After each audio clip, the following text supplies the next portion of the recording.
Okay, I'm going to go ahead and get us started because I can see people are still trickling in, but I want to make sure we have plenty of time for discussion following the talk. So welcome everyone to today's Spatial Analytics and Data Talk, our last of 2020, although we've got lots coming up in the spring, so stay tuned for those. Today, I'm delighted to welcome David Van Riper as today's speaker. He's the Director of Spatial Analysis at IPMS, which you likely know if you've done any spatial or demographic research in the US context. He's also co-PI of the National Historical Geographic Information System, also known as NHGIS. NHGIS provides access to contemporary and historical small area census data and associated mapping files for the US, including census tract data back to 1910 and county and state data back to 1790. If you haven't checked this out for teaching or research, it's a pretty fantastic resource. In addition to NHGIS, IPMS also provides access to individual census records, including complete count census data from 1850 to 1940 through IPMS USA, and individual census records for over 1 billion persons in 102 countries through IPMS International. Pretty exciting. David started as a research assistant on NHGIS in 2001, creating those historical census tracts, and has worked on it ever since. And today he'll be talking to us about spatial analysis, the census, and differential privacy. And so with that, I turn it over to you, David. So let me just stop sharing my screen. And just as David's getting set up here, we will be handling discussion and Q&A using this functionality at the bottom of your screen, the Q&A button. So if you can drop your questions in there, then we'll be ready to go with discussion afterwards. Okay, over to you, David. Great, just to get a thumbs up that the slides look okay. You can see them. Okay, perfect.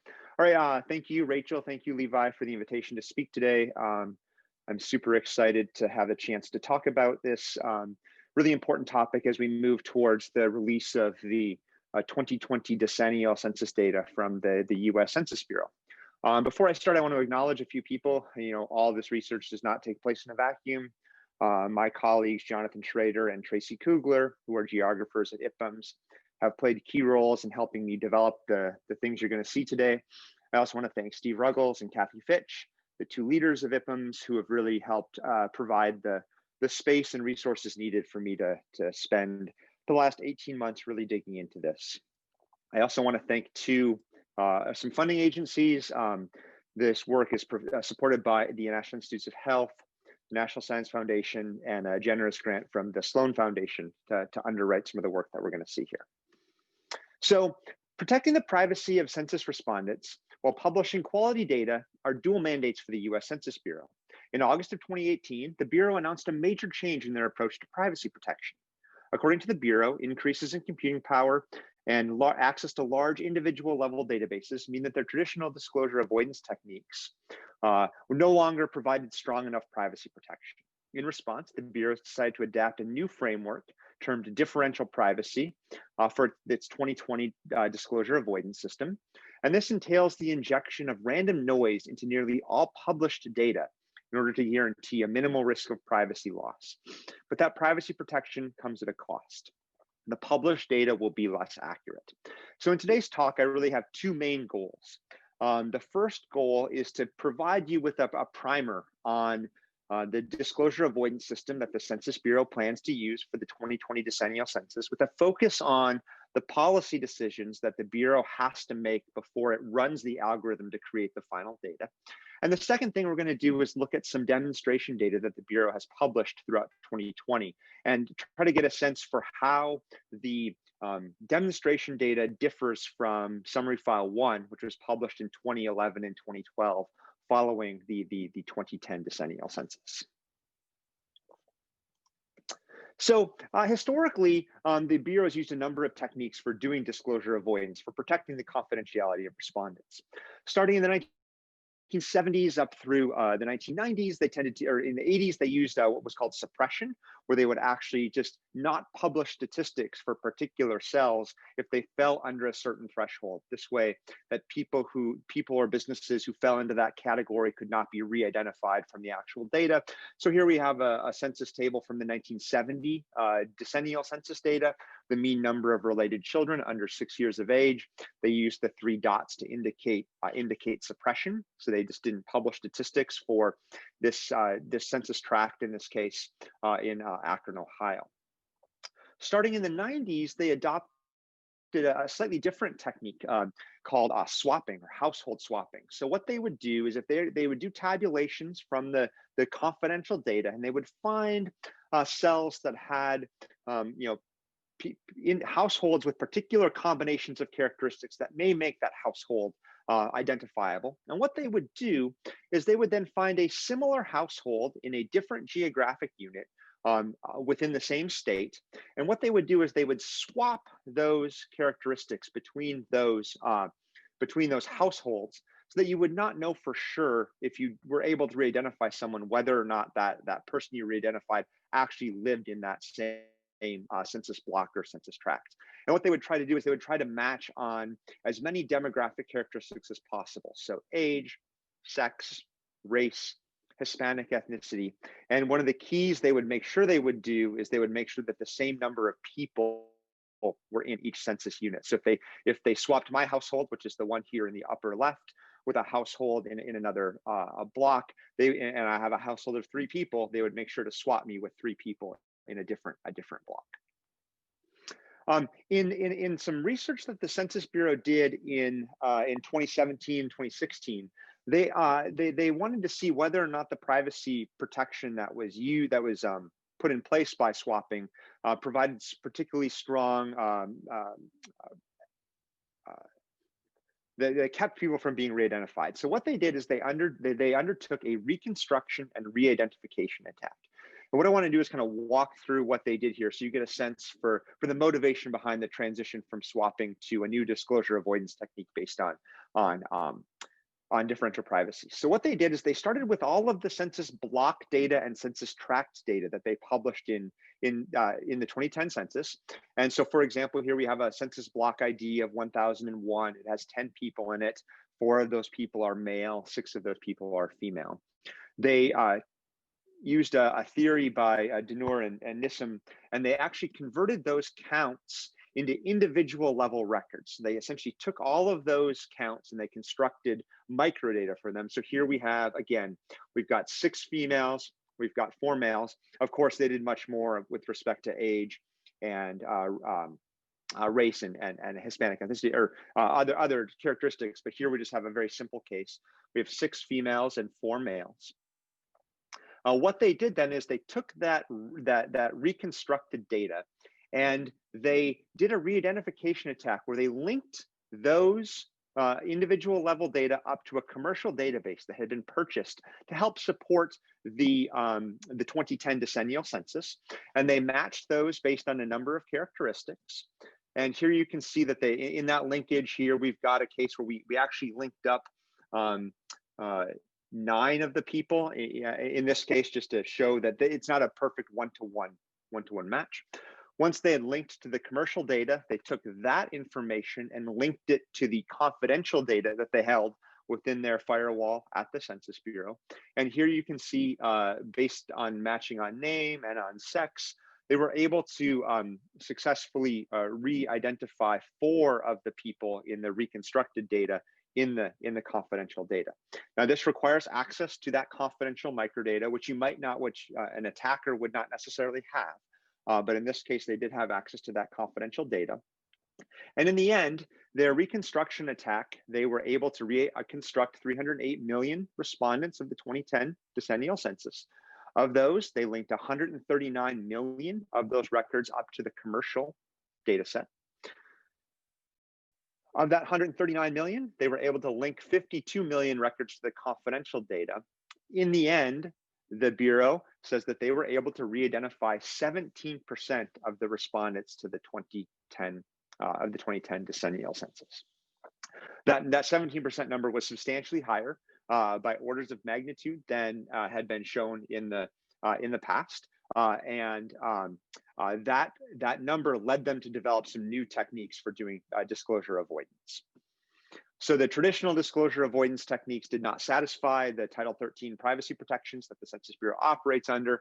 So they needed to adopt a new technique that would provide more rigorous privacy protection to respondents.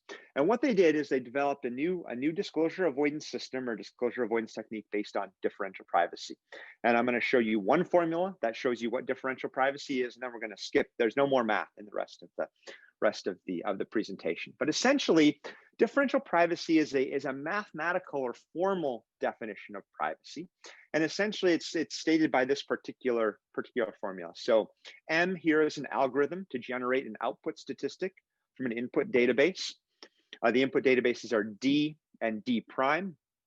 D and D prime are databases that differ by one and only one record. And the output statistics from D and D prime are similar by this e to the epsilon factor. And this value epsilon is going to be very important in what I'm going to talk about in a few minutes. But epsilon pretty much kind of tells you how similar we want the output statistics to be. And the magnitude of epsilon, the larger or smaller it is, kind of controls the amount of noise you inject into the statistics to make sure that that you don't leak privacy when you publish statistics. So with that as kind of the background, I'm going to talk about three different kind of pieces in the rest of the talk. How is it implemented? What was the impact on 2010 data? And what are the next steps over the next couple of years as the Bureau rolls out 2020 decennial census? So how is differential privacy implemented? So I showed you that formula, but it might not necessarily mean very much. So I'm going to use a toy example to explain the basic implementation of differential privacy. Now, what I want you to understand here is that differential privacy is not an algorithm. It's a mathematical definition of privacy, and you design algorithms that satisfy the requirements of differential privacy. So you can have lots of algorithms that meet the definitions of differential privacy. There's not a single algorithm, and the Bureau has designed one that meets those specifications.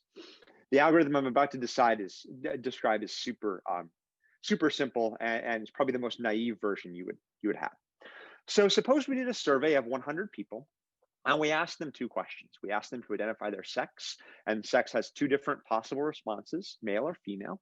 And we asked them to identify their school attendance strategy, and that takes on three different values. Either they've never attended school, they're currently attending school, or they attended school in the past. We take that true microdata and we create a cross tabulation out of it. We essentially create a 2x3 matrix with the counts of the people that meet those categories. So here we have 3 males who never attended school, 4 females who never attended school, 17 females who are currently attending school. And the overall population, or N, of this is 100. Now, what we do is we take a statistical distribution, and in differential privacy, in the world of differential privacy, is typically a Laplace distribution or a double geometric distribution, depending on if you need continuous or integer data.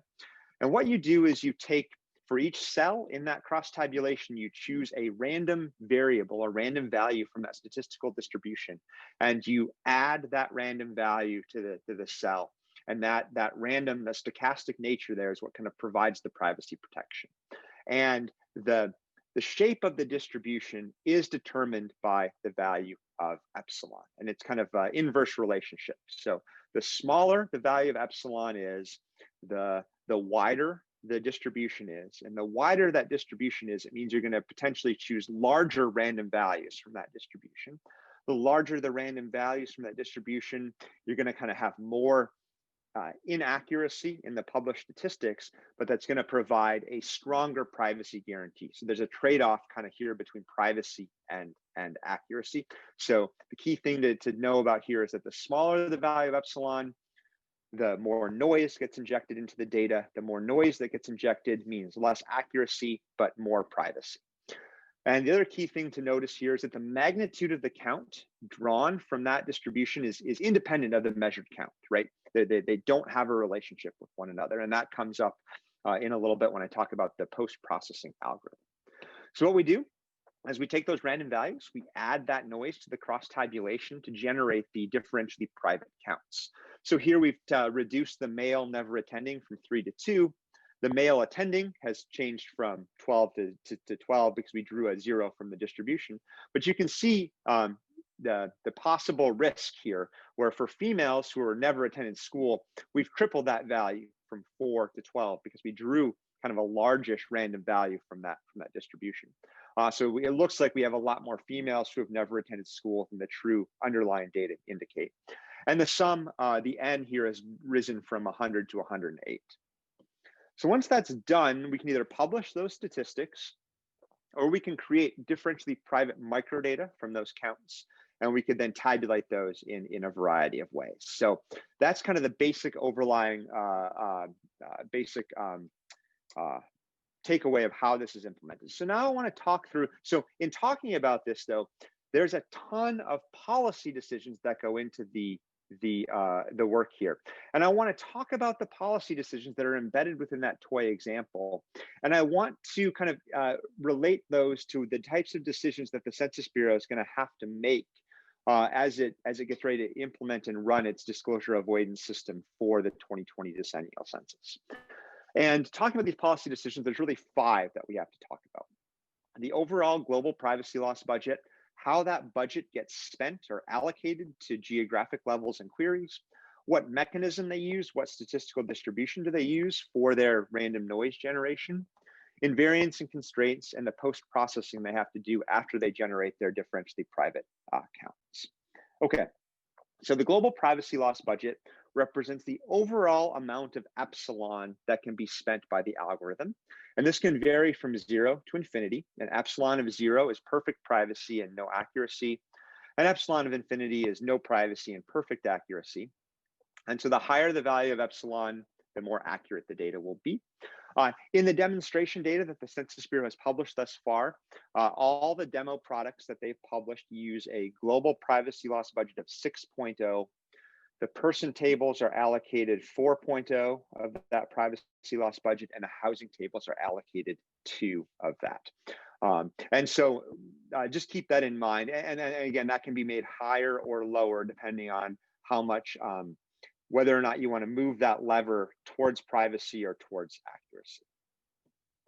Okay, once you have set that global privacy loss budget, you then need to allocate that budget to geographic levels or queries. And this is typically done through fractional allocation.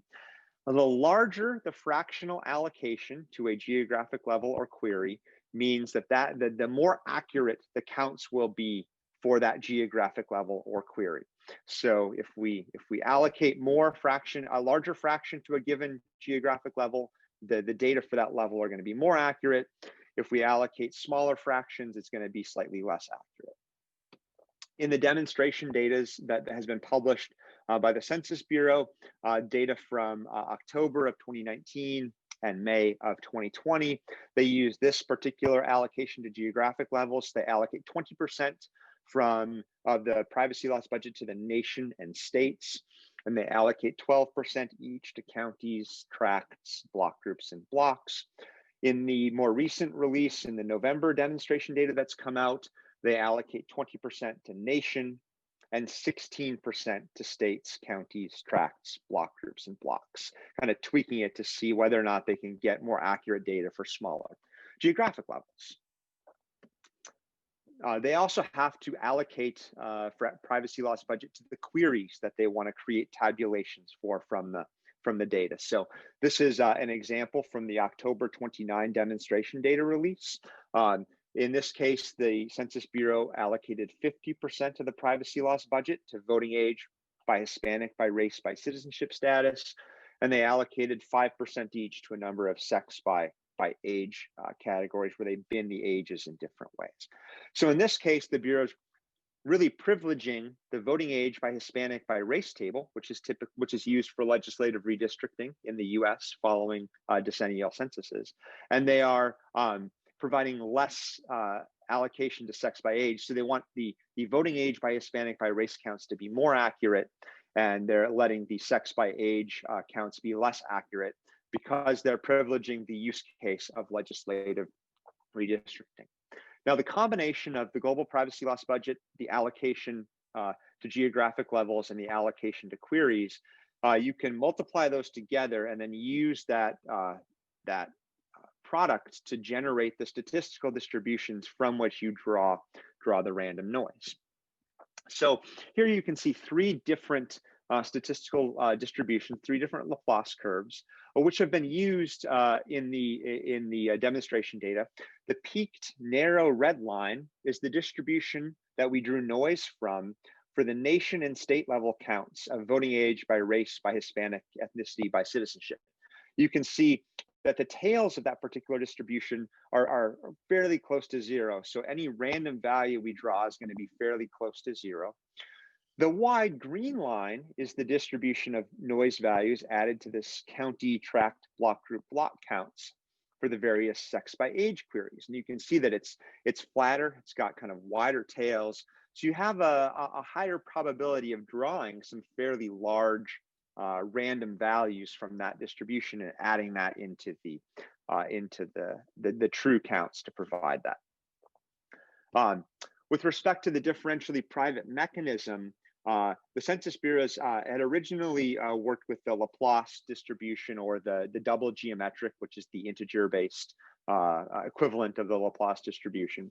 But in the recent demonstration data they released, they actually started using a discrete Gaussian distribution. And what they're trying to minimize is the tail risk of drawing a large value. So the red line in this slide is the discrete Gaussian, or the Gaussian distribution. The black line is the Laplace distribution. And as you can see out in the tails there, the Gaussian distribution's thin tails minimizes that tail risk. You minimize the chance of getting that large value. But unfortunately, the Gaussian distribution complicates the interpretation of privacy loss. And so it tends to not be used as frequently in differential privacy. But again, the most recent release of data uses a discrete Gaussian distribution. So the Bureau will probably choose one of those for their algorithm. Okay, so we've talked a little bit about that global privacy loss budget. We've talked about the allocation to geographic levels and to queries. We've talked about the differentially private mechanism. Another decision the Bureau has to make, and this has actually been decided, are the invariants. So invariants are counts that receive no noise injection. These are counts that will be reported as enumerated from the confidential data. And on November 24th, the Bureau made the decision on what those invariants would be. This slide shows them to you on the right-hand side, and I'm just going to jump ahead. So in 2020, the decennial invariants will be total population by state, total housing units at the census block level, which are very small. There's about 10 million blocks in the US. The count of group quarters facilities by block, and the count of group quarters facilities by type at the block level. Now, this is quite a bit different from the invariants that were used in the original 2010 decennial census. In the 2010 decennial census, total population at the block level was invariant. We had the same three housing unit invariants.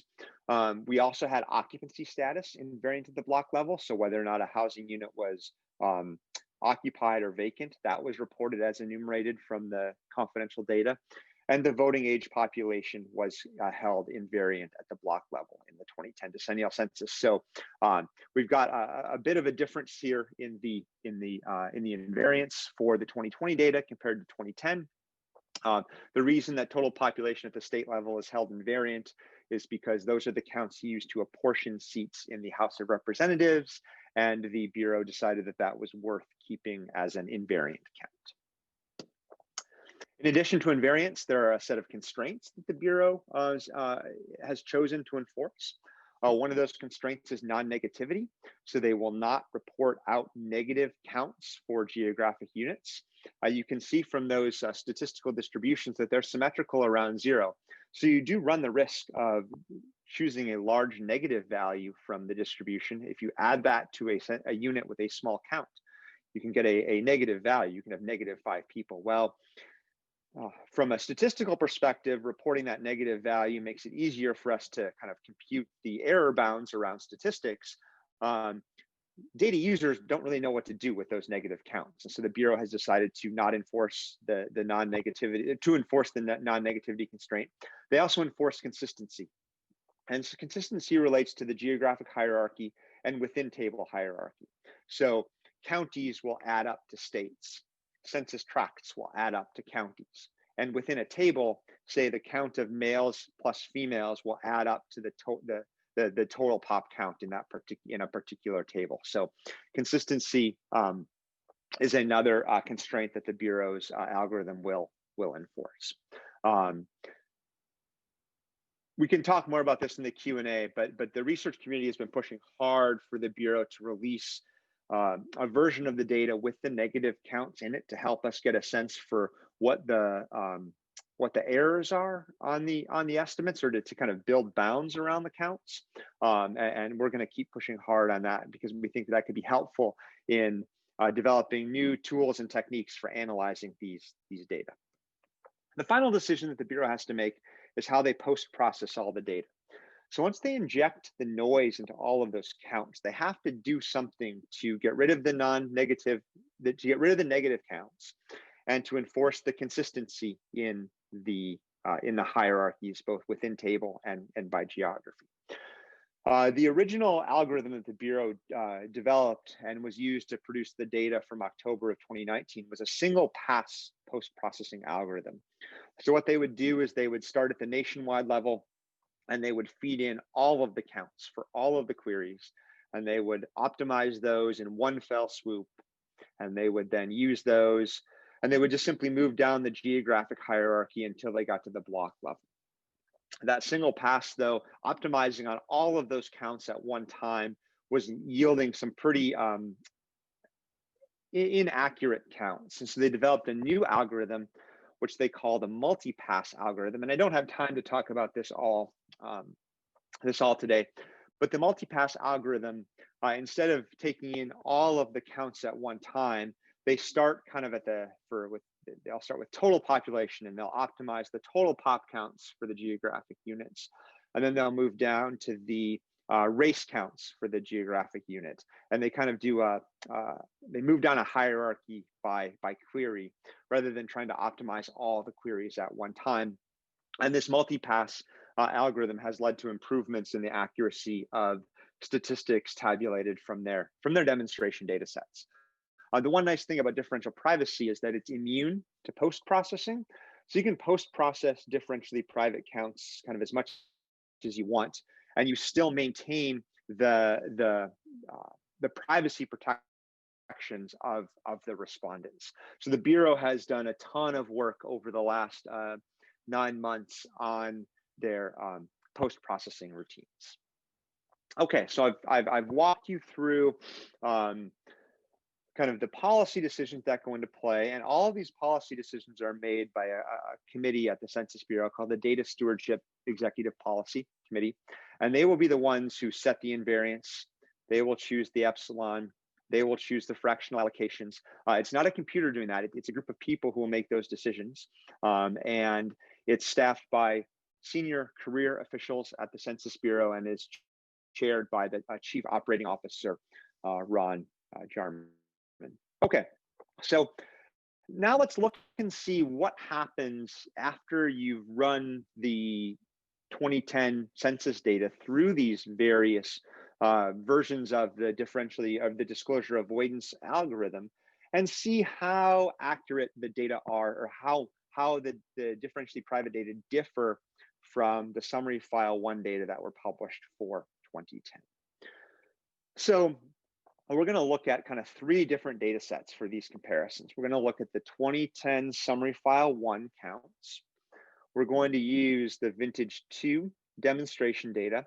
These were published in May of 2020 and are available for age, sex, race, Hispanic ethnicity, and various combinations, and whether or not you're in a group quarters or not. And then we're going to also use the vintage 4 data, which were published in November of 2020. I'm not using the vintage 3 data, which were published in September, because of an error in the code that the Bureau used to run those. And so they weren't necessarily representative of the algorithm that they would use for 2020. So we're going to jump to the vintage 4 data instead. And the comparisons that we're going to do, we're going to compare data from vintage 2 and 4 with data from summary file 1. So summary file 1 is essentially serving as our ground truth in this analysis. Now, I'm going to acknowledge that that there were disclosure avoidance techniques applied to summary file 1 for race counts, not for total population counts, but for race counts. And so when we look at the Black alone population here, we're really looking at differences. We're not necessarily looking at inaccuracies, right? We're going to see how different they are. When we talk about total population, because total population was invariant in the 2010 decennial census, that's kind of a true measure of error that's introduced by the disclosure avoidance system. I showed you this before, vintage 2's allocation. It was this 20% to nation and states and 12% to the rest. Vintage 4, the allocation is 20% to the nation and then 16% to these other units in the geographic hierarchy.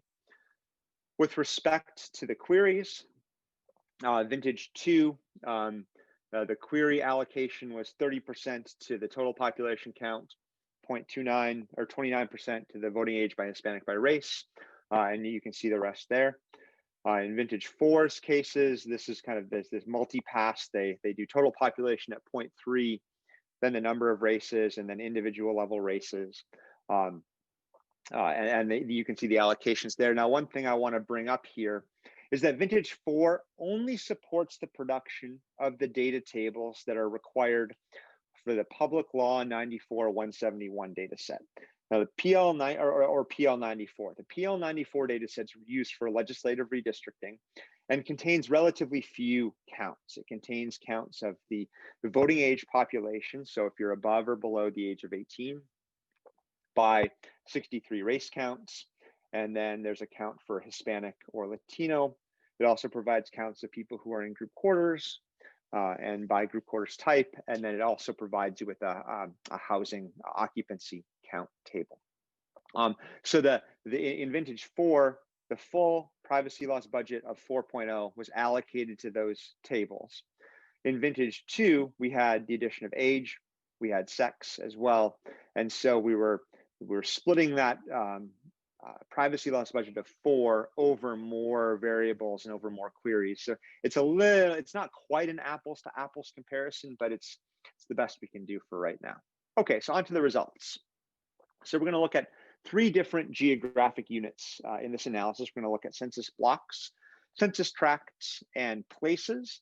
And these are all going to be for blocks, tracts, and places for Minnesota, which is where I live. This is the percent difference for total population living in census blocks in Minnesota. And the percent difference here is calculated by, we subtract the summary file 1 count from the differentially private count, and we divide that value by the mean of the differentially private and summary file 1 count. So it's the DP minus SF divided by the mean of those 2 counts for a given geographic level. And importantly, these are signed differences. So I want to see whether or not we're getting more negative percent differences or not. I want to see what that looks like. So you can see here, these plots don't look that different. I would say one of the things we're seeing is that interquartile range, right, in that box plot is smaller in the version 4 compared to version 2, but we still get a ton of outliers, and that's because the median block in Minnesota contains 3 people. They're very, very small. And that's for all blocks. The median populated block, the Census Bureau delineates a lot of census blocks that by definition have no people in them. If we take the blocks that are populated, the median size is 15 people, right? And so thinking about those statistical distributions, it shouldn't come as a surprise that you can draw a value from a statistical distribution that either pushes that total pop count way up or brings that way down. And in terms of the N, there are 260,000 blocks in Minnesota. As we move up the geographic hierarchy to look at census tracts, here you can see the distribution is much closer to 0 and more symmetrical around 0, particularly for V4. The median census tract in 2010 contains 3,671 persons, and there are about 1,350 tracts in Minnesota. So here, if we're drawing random values from the same shape of a statistical distribution, that random value on a relative basis is quite small compared to the overall population size of the census tract, meaning that the percent difference is going to be much lower for census tracts. Finally, I want to look at the impact that it has on places or incorporated cities in Minnesota. And here, what I've done is I've actually subdivided the incorporated places into quartiles. The median place in Minnesota contains 643 people in the 2010 decennial census. So it's quite a bit smaller than the census tract, quite a bit larger than the block. There are about 900 places in Minnesota. So the entities in quartiles 3 and 4, cities are above that 643 people. The places in quartiles 1 and 2 are under that 643 people. And the red box plots are the vintage 2.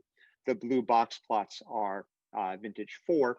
And here we can see that, for quartiles 1 and 2, moving from vintage 2 to vintage 3, we're getting,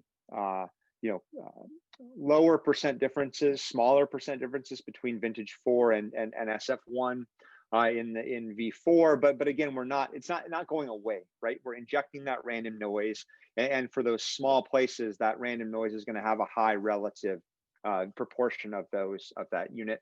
By the time we're up to quartile 4, which has all the large cities, right? You inject a value of 20 into a city of 200,000 people, and on a relative basis, it's quite small. Now we're looking at the percent difference for the Black alone population in Minnesota census blocks, and here we can see vintage 2 to vintage 4. Given that we do not have a large Black alone population in Minnesota, so that a lot of those cell counts at the block level are pretty small. You can see here that the distributions are quite spread. We've got lots of doubling or cutting things in half in the data at the block level, which didn't come as a surprise given how the data are constructed. When we move up to the tract level, we see that vintage 2 was, the interquartile range, that 75% in that box are pretty symmetrical around 0. In vintage 4, we see more negative values. So a negative value is a case where the differentially private count is a little bit smaller than the summary file 1 count. So you're getting a negative value in that numerator. We see a little bit more of the bulk of that box is below 0. The tails look somewhat similar between the two. So for the Black alone population Minnesota tracts, the percent difference is maybe not, I would say not that different between V2 and V4, but we're certainly not seeing that improvement that we saw in the total pop percent differences for tracts. Looking at the percent difference alone for the Black alone population, for those small places, there's just not that many units in that, and there are not that many people who identify as Black alone. For the quartiles 2 and 3, we see a lot of the differentially private counts are smaller than the summary file 1 counts. The bulk of those boxes is below 0, and even in quartile 4, we still see some percent differences that are fairly large for those places. The final thing I want to look at is looking at the percentage of people who identify as Black alone as a percentage of the total population. So we've got the Black alone population in the numerator, the total population in the denominator, and these are just some scatter plots that show that percent alone. And the left-hand panel is the V2 data set, the right-hand panel is the V4 data set, and this is for all census blocks in Minnesota. And here you can see, at the block level, we don't see from a scatter plot perspective, there's not a huge difference between the two. We have quite a few cases where summary file 1 on the y-axis shows 0 people who are Black alone as a percentage of the total, and the differentially private counts show it greater than 0, and vice versa. We've got differentially private counts that show 0 persons, and summary file 1 showing there being people who are Black alone within that census block. We move up to census tracts, and we see that the distribution of those of the tracts, quickly moves towards that identity line for both V2 and V4. And here we see kind of that improvement I was talking about. So for V4, we don't have quite as many outliers. We're getting the percentage of people who are Black alone within census tracts between summary file 1 and the differentially private counts is moving towards that identity, showing that improvement. If we do the same scatter plot for places, you can see that for some of those small, as we move towards 0, we get a little bit more spread around that line. But as we move up for the percentages being greater than 10%, we're getting pretty linear relationships between the two. If we break that down by quartile, we see that in quartiles 1 and 2 and 3 to some respects, those are fairly small places again, right? We're not talking about places with large populations. We're seeing more variation around that identity line. Once we move up to the to the quartile 4, we see that V4 is more linear around the identity line, which we'd expect as those units get larger. So what's coming up? So there's a number of decisions that the Census Bureau will be making over the next few months. I mentioned already that they've decided on the invariants for the 2020 data. The next big decision to be made will be what's the global privacy loss budget for the initial 2020 decennial data sets. And there's 2 of those. There's PL 94-171 and the demographic and housing characteristics file, which is their new name for summary file 1. They have to set the global privacy loss budget. They have to set the privacy loss budget for each of those data sets. Then they have to decide on the allocations of the global privacy loss budgets for the geographic levels and queries. So those decisions are coming up in the next few months. There's still quite a few unknowns though related to the data. We're waiting on additional demonstration data sets with full age, sex, race, and Hispanic ethnicity.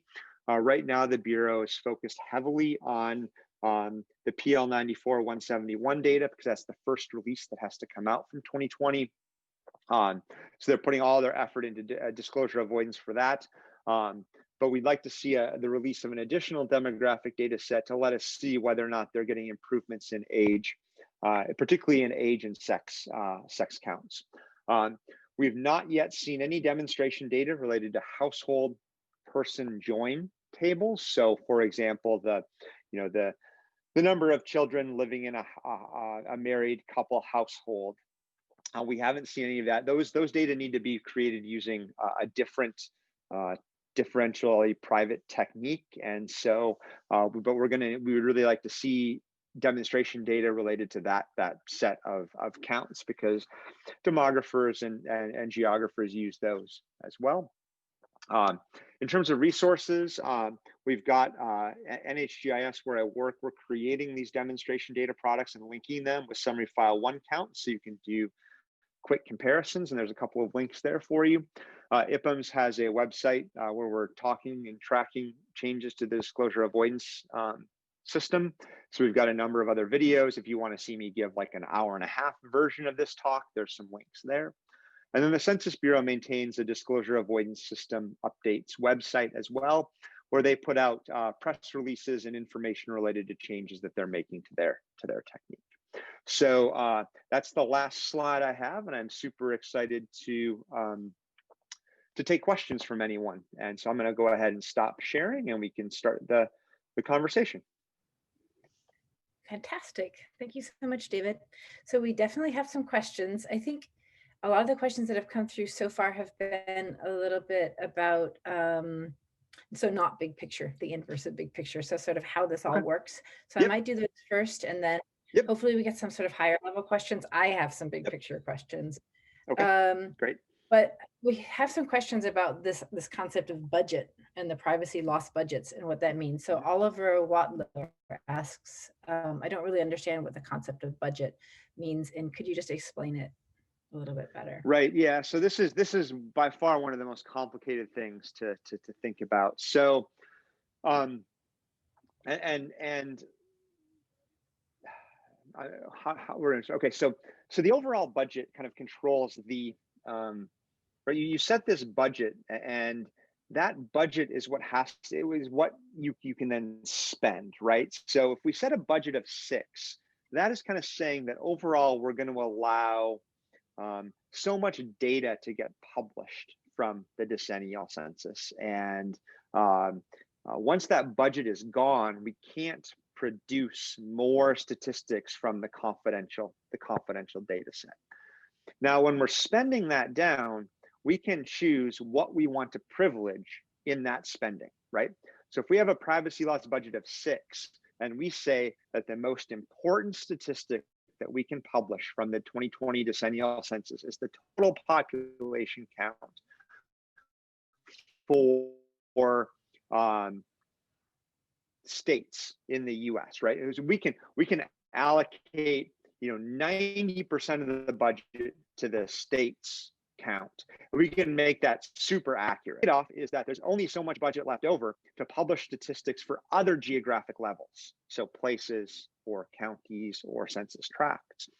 So any of those particular units are going to be wildly inaccurate relative to what the true data are, because we've saved very little budget for it, but we're privileging the counts for state. So what you'd end up with is at the state level, it's super accurate, but the counties may, one's going to be off by, going to be 50% of the true count, and another's going to be 150% of the true count, so that they average out to the total for the state.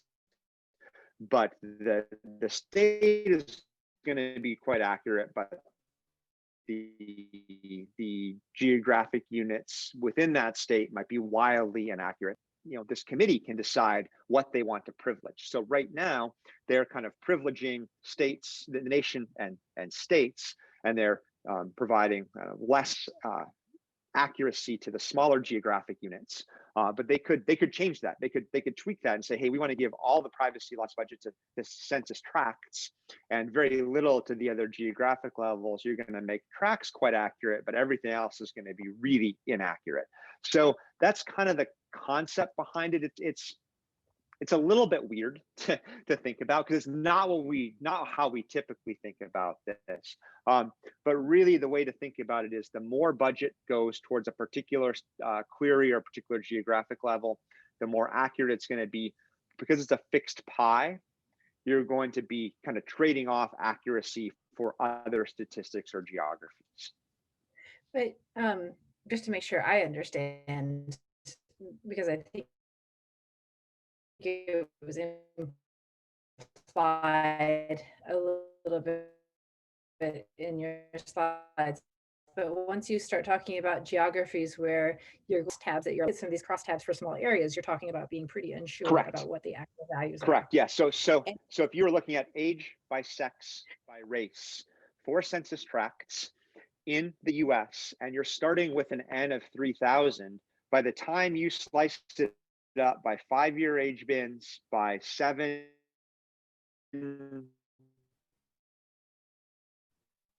races, by Hispanic ethnicity, all of a sudden your N is down to 100 or 200, and you're injecting 20, 30 relative accuracy. It's really going to be use case dependent. So I think about the work that you do, Rachel, on places, right? Depopulation. You're kind of talking about small places anyway. Yeah. And so if you're going to slice and dice those counts up, you're not really going to know, has it changed due to actual depopulation, or has it changed due to the mechanism? It's similar to the conversations we've had for the last 10 years about dealing with ACS data Only we always thought we were sort of, the trade-off was that if you could just wait 10 years for your decennial census data, that then you would get better counts. And I Yep. suppose you're laying all of this differential privacy over undercount and error issues that already exist. So for some kinds of places and some kinds of populations, we're talking about probably having a very unclear idea of how things look. That's correct. And I think the other thing that we've all held out, and you made a great point here, is that the decennial census has often provided the most reliable data we have for certain subpopulations in the US, right? The ACS sample density is just not high enough to provide reliable counts for some of these different groups. And now if we're getting less reliable decennial data, how does that help us understand the changing demographic and housing characteristics for these groups for small geographic areas in the US? Yeah. So I have a couple of, so Patricia Digas asked what approach had been taken in swapping between communal establishments. And I assume that that was sort of older school swapping. When you were talking about moving people across blocks, I assume that this was a question relating to maybe higher level geographies and whether they were swapping across places, maybe? So we don't know. So that's one of the things, that it was very kind of ad hoc, and the Bureau is not allowed to publish the rules behind swapping, because then you could rejigger what was going on. So all we know is that households were not swapped across state boundaries. So if I was swapped with someone, I would be swapped with someone in the state of Minnesota, but not someone in the state of Wisconsin. But I could have been swapped anywhere within the state of Minnesota if there was a person who had a matching set of demographic characteristics. But even that is like, we think that's true, and there's one publication that says that, but we don't know. We think that's true, but beyond that, that's what we know. And so I'm just going to ask sort of the last small picture question before we sort of move on to a couple of the other ones. But Anne-Sophie Charest, I think, is referring to your 28 slide. So we have to go back. But she says that they favor the first type of query, but are there the same number of queries in each of the rows shown there? Budget allocated needs to be split against each. I think maybe we've covered this, just sort of looking at it, because I feel like Oliver says that he understands how budgets work now. And so hopefully this was all made a little clearer about the geographies and queries. And sort of how that works. So another thing to know about queries is when I say query, that does not have a one-to-one relationship with the tables that come out in the summary file.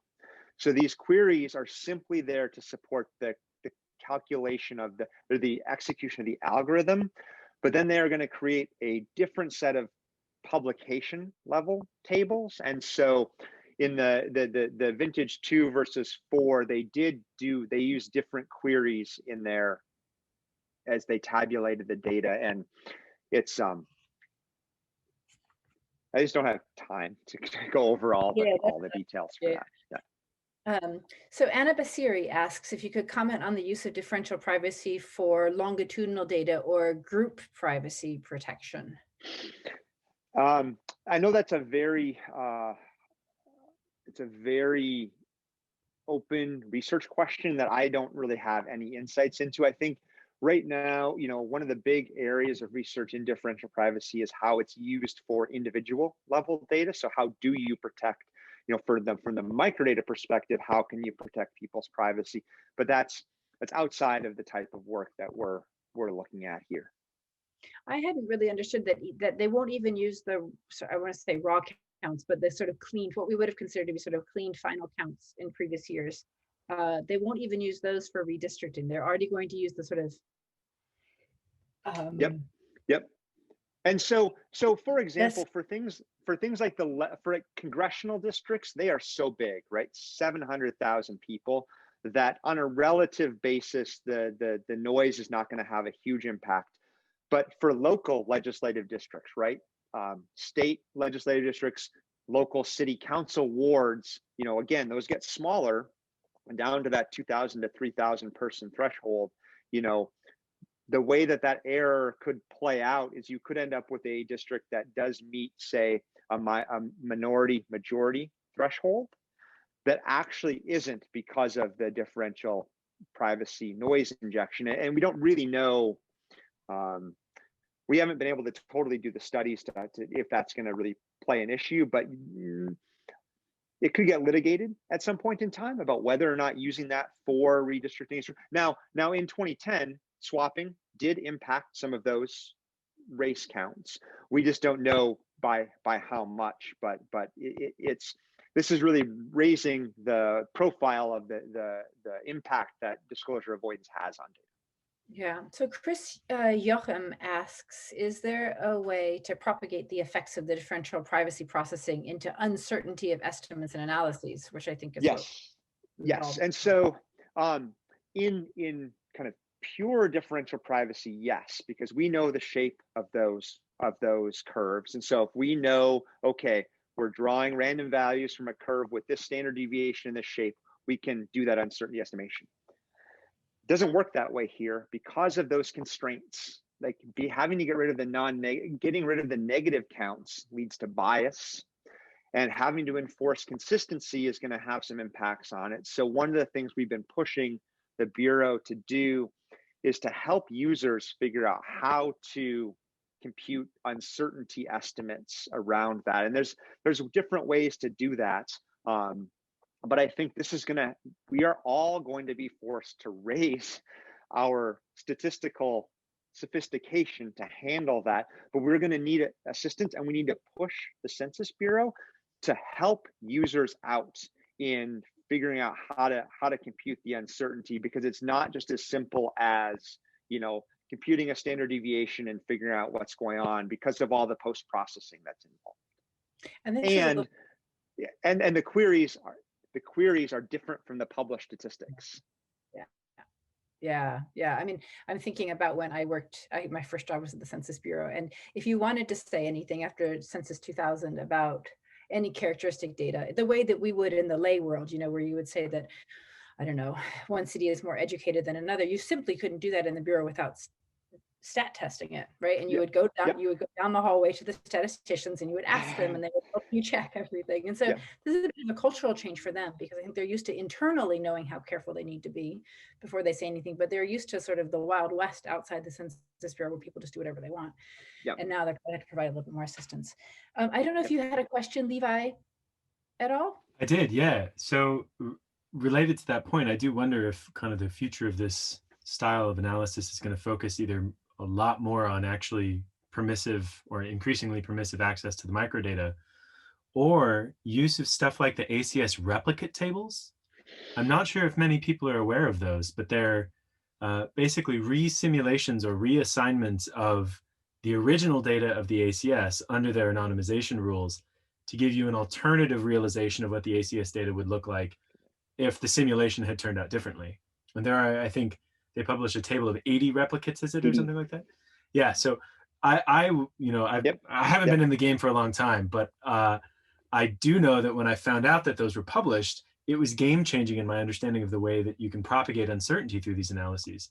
And my understanding is basically no one uses them. So I was wondering if you could speak to kind of the relationship between things like replicate tables, things like democratizing microdata access, and then again, as this applied research comes up. Yeah. So I think the replicate weight table example is interesting. One of the things that the Bureau has talked about would be to do that, not in the same way as the ACS does it, where they wouldn't be going back to the confidential data to create the replicate weights, but they could create simulations based on the published data. So they could take those and kind of do simulations to figure out what the possible range of outputs would be. I mean, that's a big computational challenge. That's a lot of data to process, but that's one of the ways they're thinking about doing the uncertainty estimation and propagation. But the other thing that we're going to see, and I think this is what's going to come down the road, is we're going to end up in a case where I would actually say that access to the microdata is going to get more challenging over time because of this, and you're going to end up with a case where we're going to be using verification and validation servers, where we will be writing code that analyzes the public data, but it might be synthetic or partially synthetic, and then having to check those results versus the verification and validation. Now, I think there are some disciplines that have made use of that. Geographers, that's a brand new concept that I'm not even sure. I don't know of any geographers who have done that before. And there's a capacity constraint, right? Does the Census Bureau have the ability to stand those up and use those appropriately? And then the final thing is the use of those requires privacy loss budget, because the minute you're validating something, you're comparing it with the confidential data. How is that going to work? How do you get access to a bit of the privacy loss budget to check that? What's the mechanism like?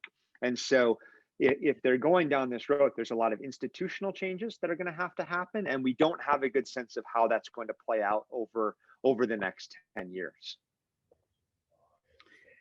All right, we still have a few more questions. I'm sure that David would be happy if you wanted to email him. You can find him at the Minnesota Population Center. Yeah, absolutely.